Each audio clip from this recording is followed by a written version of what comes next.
నాగర్ కర్నూలు జిల్లా అచ్చంపేటలో పోలీసుల అత్యుత్సాహం ఉద్రిక్తతకు దారితీసింది. ఉమామహేశ్వర స్వామి బ్రహ్మోత్సవాల సందర్భంగా అచ్చంపేటలో బ్రహ్మరాంబిక గుడి వద్ద ప్రభలో పాల్గొనేందుకు వచ్చిన మాజీ ఎమ్మెల్యే డాక్టర్ గువ్వల బాలరాజు దంపతులను పార్టీ నాయకులను పోలీసులు అడ్డుకున్నారు.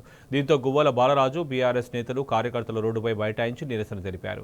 10 ఏళ్ల పాటు అచ్చంపేట శాసనసభ్యుడిగా ఉన్న తనను ఎమ్మెల్యే వంశీకృష్ణ పోలీసులతో అడ్డగించి గుడిలోకి రానివ్వకుండా అడ్డుకోవడంపై అచ్చంపేట గువ్వల బాలరాజు ఫైర్ అయ్యారు.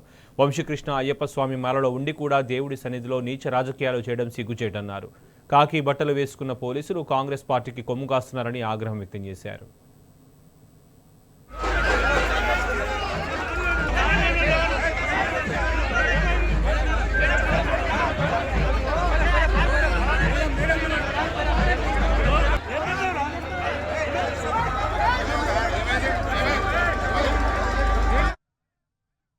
బంజారాల తీజు ఉత్సవం నుంచి మొదలుకుంటే నేటి వరకు కూడా మొత్తంగా నేను కనిపించిన, నా నాయకులు కార్యకర్తలు కనిపించిన కాంగ్రెస్ పార్టీకి ఎనలేని ఈర్ష్య పుట్టుకొచ్చి ఈరోజు కూడా భ్రమరాంబ తల్లి ఆలయం ముందు ఆ విగ్రహాలను, ఉత్సాహ విగ్రహాలను అందరము చెరొక్క పక్క పట్టుకొని ఊరేగించేటువంటి ఆనవాయితీ.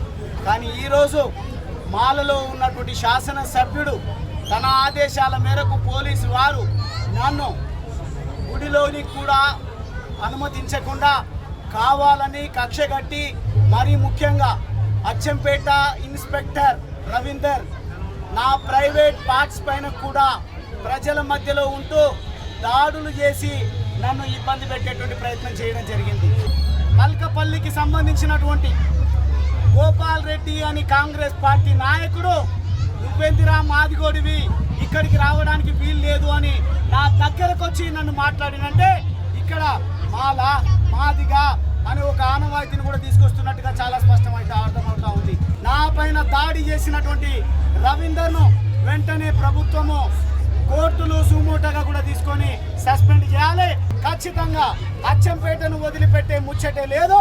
ఈ అచ్చంపేటలో నన్ను అడుగు పెట్టనివ్వద్దు అని ఏదైతే కంకణం కట్టుకొని భీష్మించుకొని వాళ్ళు కూర్చున్నారో, అచ్చంపేటలో శాశ్వతంగా వాళ్ళను రాజకీయంగా సమాధి చేసే వరకు ఖచ్చితంగా నా కార్యాచరణ కొనసాగిస్తానని ఈ సందర్భంగా